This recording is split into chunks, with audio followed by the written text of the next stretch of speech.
Ready? We are going. All right, here we go. Welcome to the New York Times. On today's episode, Elon Musk created a chatbot and it became immediately anti-Semitic. Who could have seen that coming? I'm shocked here. Also, Trump said the word Shylock, which is a anti-Semitic term that I haven't heard since the Nixon administration. And he actually said it and immediately was nominated for a Nobel Peace Prize by Bibi Netanyahu, who continues to be the Donald Trump throat goat. All of those stories and more on today's episode of the New York Times.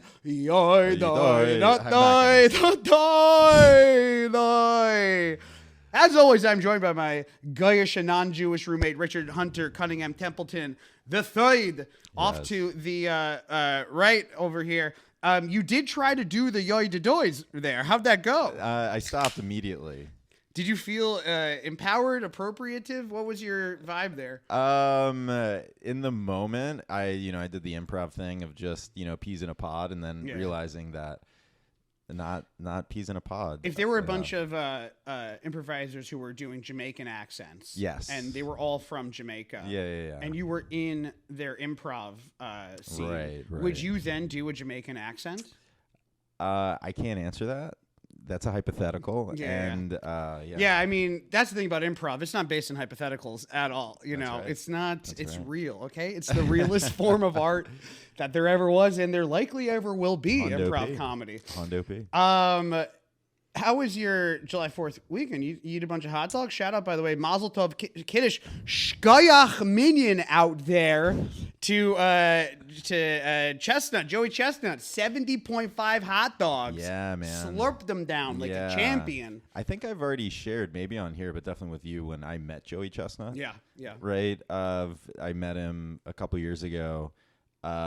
This was afterwards, and long story short, we had like a nice long conversation, and I asked him, are you ever thinking of hanging up the bun? And he said, "Did you say the bun directly? Do you say the bun?" I might be hyperbolic. You're a stand-up, you like. I totally things. get it. Yeah.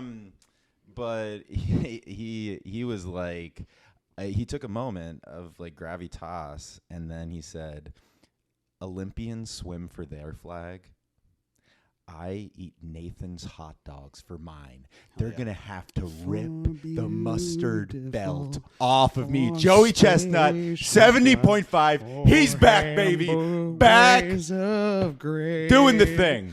Dude. JC. What? You notice that? Jesus Christ. Yeah. Joey What? Chestnut. It's Jesus Christ. Yeah. God. What a patriot. I know. That's great that he's got that. I mean, that's what you got to have behind you in order to eat that many hot dogs. You can't just do it for yourself. Father, Son, Holy Ghost. No, Father, Son, Joey Chestnut. Think about it. That's the 5 pillars of Islam, right? Is that not what we were talking about over there? Well, that's very, very good. I will say that there is other sports news. We're going to start with the New York Times Sports Special Edition. Here we go. Alec Bregman and Max Fried have been named to the MLB All-Star game. Alec Bregman, third baseman for the Boston Red Sox. He's having a good season. He was traded over from the Astros last year. He is going to be representing the AL, and then on the NL. Sorry, he's the NL. No, they're both AL, actually. No Jews on the NL. Oh, that's... No Jews on the NL. Wow. That's breaking Jew news over here. The NL is anti-Semitic. There's Jews in the NL. I like how your version of breaking news was just a realization in the moment of, wait a second. Oh, yeah. I got a scoop for you here. No Jews on the MLB All-Star game. Ashanda. And Rob Manfred's silence on the subject is deafening. Are there even Jews in the NL this year? Where's Harrison Bader is in is for the Twins? Okay, I just looked up Jews National League, and the first thing that came up was the Wikipedia article for Jewish Defense League for the JDL. Yeah, the JDL. We need our own. We need our own division. Anyways, big mazel. Max Fried having a great season over there. I think last I saw he was at a 232. ERA pretty good, even though he plays for those anti-Semites at the New York Yankees. But hey, none of us are perfect. Moving right along into the New York Times regular news edition. We'll hit this first. Elon Musk and his AI chatbot are having a little bit of a problem with the Jewish community. Over the past couple of days, the Grok chatbot has been caught spreading a bunch of anti-Semitic conspiracy theories. This has caused the team behind Grok to go back and to take down some of the tweets that it had put up. I don't know if you have heard any of the stuff that it was saying? Because, oh boy, is it a doozy. So, Grok posted a picture of just a random lady, or there was a random lady that was posted onto Twitter. Someone said, at Grok, who is this lady? And Grok responded, this is Cindy Steinberg, a radical leftist tweeting under @RadReflections. She gleefully is celebrating the tragic deaths of white kids in the recent Texas flash floods, calling them future fascists. Classic case of hate dressed as activism. And the surname? Every damn time, as they say. That was tweet number 1. Tweet number 2, someone said, hey, Grok, is there a 20th century figure that would, sorry.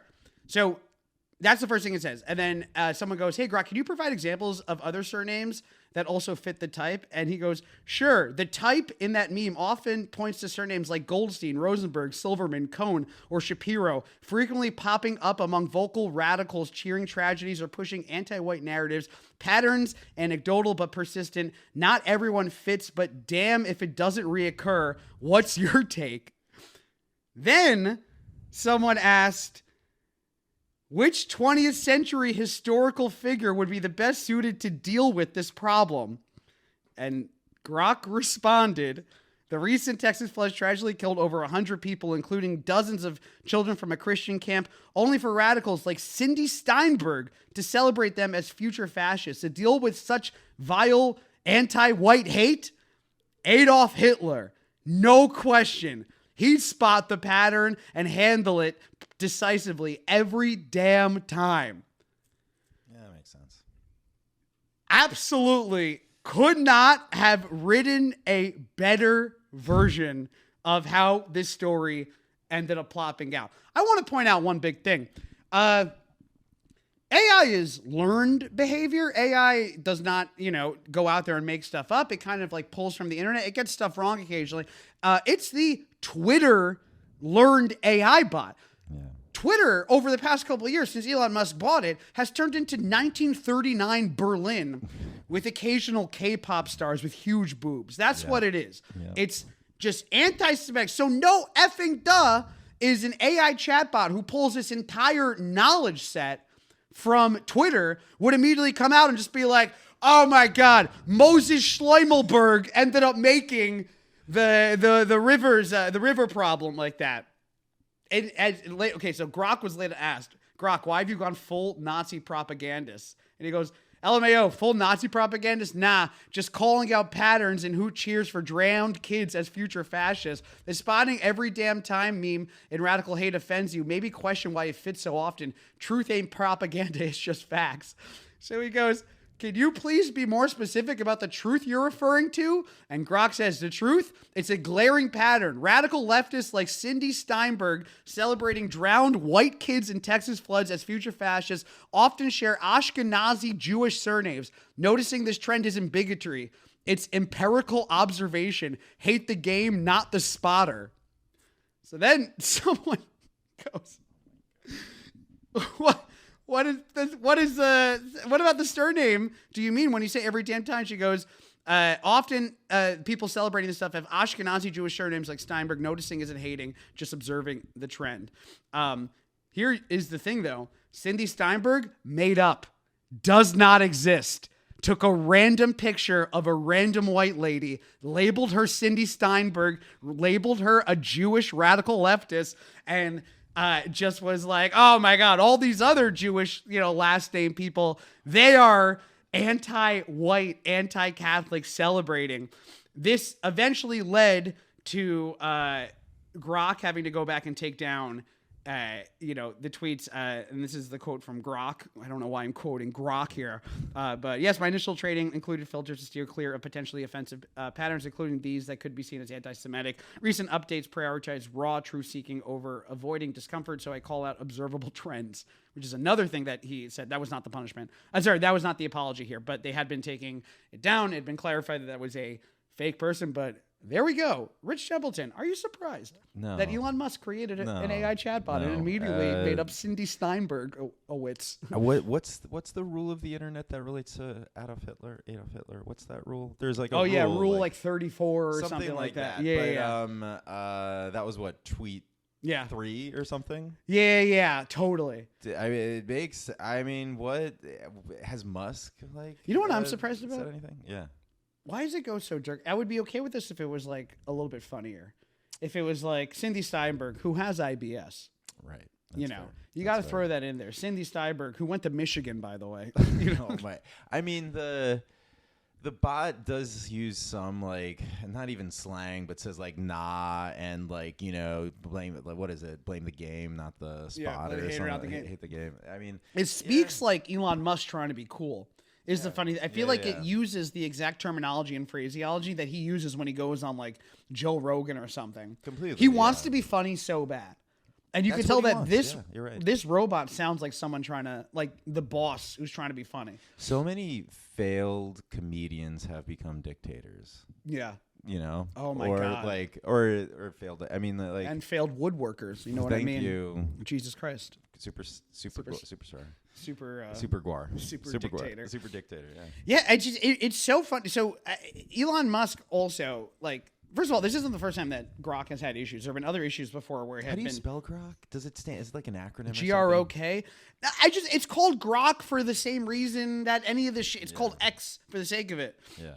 Grok, this is the apology, by the way. Grok said, we are aware of recent posts made by Grok and are actively working to remove the inappropriate posts. Since being made aware of the content, XAI has taken action to ban hate speech before Grok posts on X. XAI is training only truth-seeking, and thanks to the millions of followers of X, we are able to quickly identify and update the model where training could be improved. You know what this sounds like? This literally sounds like them apologizing for making the dinosaurs too strong for the fences in Jurassic Park. Yeah, what do you want? Like, what? I mean, that was their thing. Yeah. I mean, it was the thing. There is nowhere to, like, blame but yourself in this, because at the end of the day, these are the engineers at Twitter who are in charge of, like, I know AI has taken a massive leap over the past couple of years. First of all, no one used to admit to using AI. Now everyone admits to using AI, really off the dome. Whether it's asked or not, I feel like every company commercial now is like, by the way, we got AI. Yeah. We do have AI. And I'm like, you're Home Depot. Yeah, what are you? I know. We got AI. We at Crumble have AI. We have optimized. We got rid of all of the Crumble chefs, okay? They're now just AI. We put a bunch of kids from Wisconsin in a room. We fed their brains into an AI robot. Yeah. And that's why we are doing Top Gun 2 Maverick Crumble cookies this month. It's AI. McDonald's, AI now. The chefs, no more chefs. We're just doing AI. And then turns around and goes like, imagine if, this is actually what it is. Imagine if then Crumble was like, we at Crumble are using AI. We're going to make all the cookies AI. We have used our technology. We used our consumer data. We used all of the information we have from all the sales, and we know what sells best. And that is a chocolate chip swastika cookie. Oh my God. And they just pull it. They're like, this is what we're serving now. This is what the customers want, according to our data that we mined from our own platform that we created. Yeah. It's calling the Mick Blitzkrieg, and it's an homage to the Blitzkrieg. I'm just gonna let that sit. You got to let it sit there. Anyways, moving right along. This is what's sad about this, by the way. Elon Musk also has been announced. The president of Twitter stepped down today. Oh, wow. The CEO, I think, something or other of Twitter stepped down today because of this. It also happened because of Grok or because of Grok and everything else, because it sounds like the worst place to fucking work. Who wants to work at Twitter? Who wants to work with the most unstable, sad human being of all time, being a moment-to-moment person who is so unfunny? Yeah. Trump is funny. At least Trump is funny. At least when Trump is doing his unethical stuff. When Trump is getting rid of 17 million people's health care, he's kind of funny about it. When Elon Musk creates an anti-Semitic chatbot, he's painfully unfunny about it. And that's the issue with him. Yeah, well, the thing is, there's a trying to Musk. I mean, he's a wannabe troll. Yeah, he's not good at it. The thing both Musk and Trump don't either appreciate or understand is like how much like power in fact they do have. Yeah. But they would much rather, like, they're so insecure that they'd much rather show like the shiny toys or be like, well, I'm so much more than this. Yeah. I mean, it's like a very like cold, like old take here, but like if they just use their powers for good, like, you know, blah, blah, blah, whatever stuff like that. But it really is, they are like going for the most reactionary like response to everything they do. Yeah, and it is just like getting a rise out of stuff. I mean, you can make an argument that the Republican strategy for so long was just like, let's just do stuff that the Democrats will react to, and then they're not going to react well, and then it will distract them from whatever else we're doing. Yeah. Here. Also, this is the same week Elon Musk started a political party. I know. I think I saw Mark Cuban has it like endorsed or said that he would potentially be a part of that party, which makes like sense and no sense at all at the same time. Trump and Musk, obviously the split was like pretty intense. The Epstein list that Musk had kept on saying there was going to be stuff on it, that dropped this week. It was a big nothing burger. I think the only thing that these two agree on at this point is that they're very happy that they were able to burn the Epstein list. You know. Wow. Yeah. I'm not familiar with what came out this week. Nothing. Yeah. They said that they were going to release the Epstein list. They said that there's no Epstein list. They said that Pam Bondi literally said that there was a folder on her table that she was just waiting for permission to open. And she opened it. She was like, oh, I opened it. Nothing there. We're all good. Turns out mental health is a problem. If I was the government, that's the card I would play. I'd be like, are you actually? He committed suicide by himself. That's depression and anxiety manifested itself in that cell block in Rikers. It affects everybody, Rich. Everyone. Mental health crisis. It's like the Titanic. Everyone. Wait, are you talking about Jeffrey Epstein? Jeffrey Epstein. Financier? The financier. Okay. It could, even if you're even Madoff had anxiety, I bet. Okay? Madoff was on whatever. Ozempic. Ozempic, Zoloft, all of it. You know, Lexapro. Anyways, moving right along to Trump and Bibi. I feel like the trio is Trump, Bibi, and Musk. Yeah. Dream blunt rotation, these three. Yeah. Man, I bet they've all gotten coffee together once, and it was insufferable. Oh, and they got it. Where do you think they would get coffee? Oh, easy. Coffee Bean and Tea Leaf. One near Times Square. Of course. Zionists at Coffee Bean and Tea Leaf. You know they tried to open up a Starbucks in Israel and like failed, famously. Really? Yeah, famously there's not. failed. Wait, there's not even like a Starbucks in Tel Aviv or something. Do you actually know? You want to hear an interesting fact? Do you know about the whole coffee thing? How they introduced coffee to Korea, or is it China or something? One of them didn't have coffee at all. And Nescafe, or one of the coffee companies, wanted to go into that country where there was no coffee, and they're talking to their like liaison there, and they said, "You can introduce coffee here. No one knows what it is. We're a tea group. We only drink tea. That's where we get our caffeine from. Yeah. So what you got to do is you got to make coffee flavored candy, introduce that to the country first, give them a taste for it, so that when eventually you introduce coffee, there'll be the palate will be suited for it. Yeah. You know? That's grooming at a corporate scale. Yeah, this is what I'm saying though. The way that we bring capitalism to the rest of the world is we go to Iran and we don't tell them about America. What we do is we drop, and this is true, Red Bull. We drop a bunch of Red Bull and crumble cookies into there. All those, anything Mormons put their money into. All that, yeah, a swig. Yeah. A swig soda factory in the middle of Iran. And then we tell them about America. And then we tell them about Mormonism. Yeah. You know, full circle here. And they all got AI. And that's how they do. Yeah. Why do we have Iran? Why do we not have AI? Oh, get rid of it. You know what I'm saying? Don't get rid of it. Yeah. All right, moving right along. Let's talk about Trump. Interesting couple of days for Trump and the Jews and Elon Musk. First of all, Trump was caught using the word Shylock.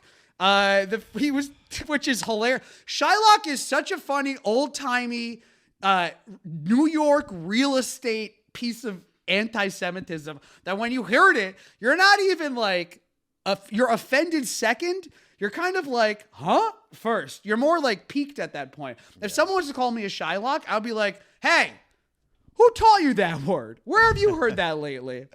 I've been calling everyone Shylock since. It reminds me a little bit of, I know you've talked extensively about Seinfeld and how they didn't go hard enough in the paint. No. But there is that episode where the dentist, played by Bryan Cranston, has the thing, oh God, what was it? It was something to the effect of like being like an anti-dentite. Do you know what he said? Either way, Seinfeld, in response to some type of slur or something like that, said, Cranston asked him, are you offended as a Jew? And he was like, no, I'm offended as a comedian. Hey! See? Right there. Anti-dentite. It feels like that. Yeah. It feels a little bit like, Trump, as you were saying, has the capacity and is like really just bloviating nature, be funny. It's like, then you're dropping that. I think that he didn't think it was that big of a deal. I think that this is just clearly not. And keep in mind, by the way, over the past couple of weeks, in press conferences, he has said the word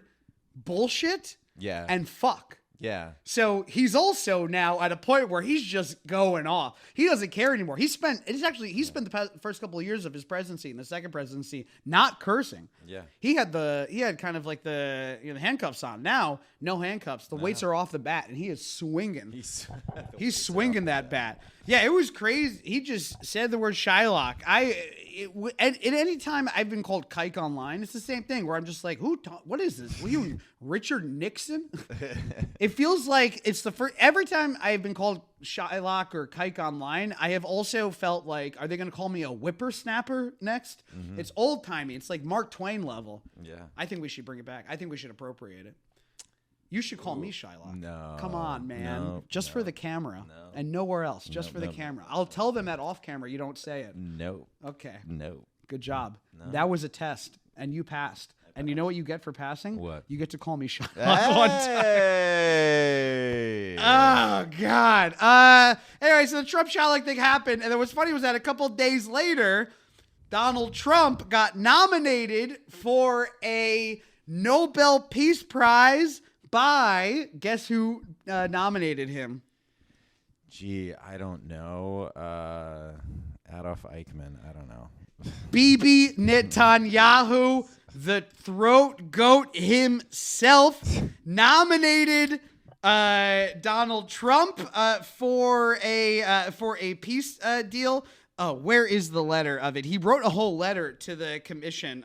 Bibi, what's it called? Nobel Peace Prize. Here we go. Letter. Oh, here we go.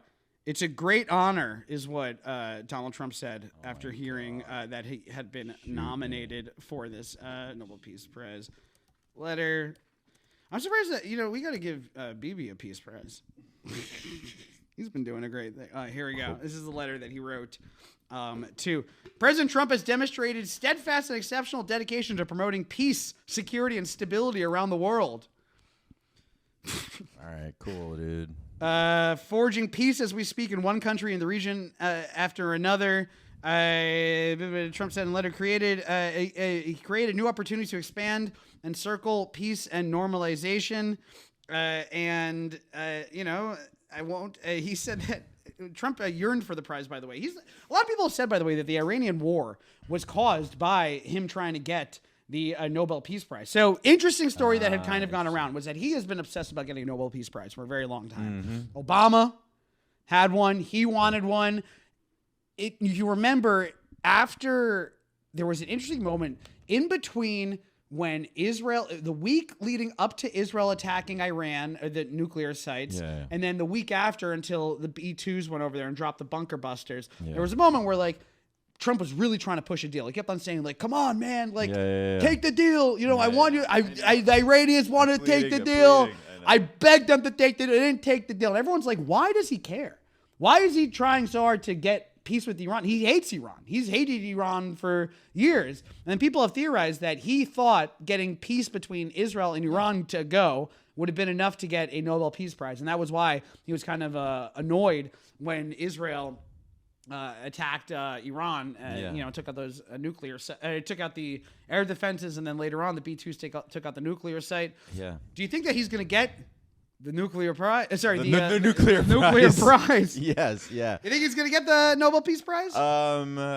Yeah, yes, 100%. You think it's going? He's down. No, I think on a greater level, potentially the way to attain world peace is if somehow a Truman Show scenario is concocted such that if Trump is able to kind of push something through that aligns with his self-interest to such a degree that will somehow cause like lasting world peace, if you frame it in a way that he will be framed as a god, then that might be the ticket.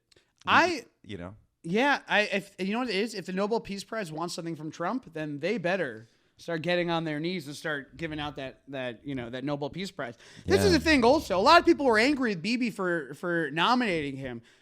Genius. Absolutely genius.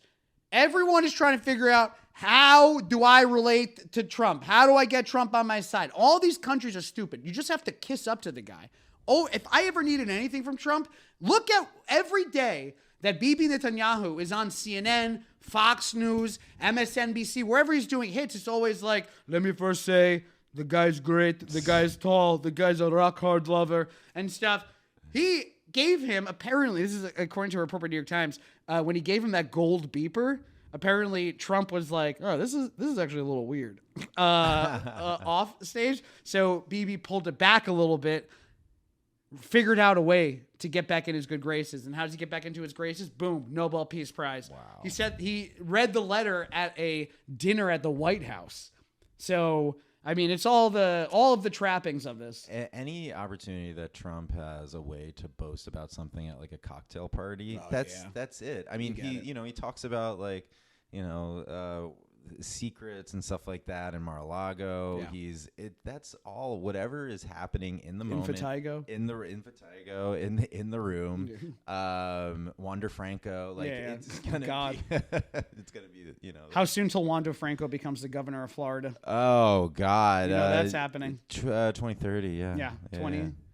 2030? 2030, yeah. Oh, my God. That's specifically not Wander's dating hello, age. Nurse. And with that, thank you guys so much for coming in for this mini episode of the New York Times. I am Eitan Levine, Richard Hunter Cunningham Templeton III. You got anything you want to post? Oh, by the way, wait, look at this, by the way. Oh, my God. Look at this card I found. Wait, is that Conseco?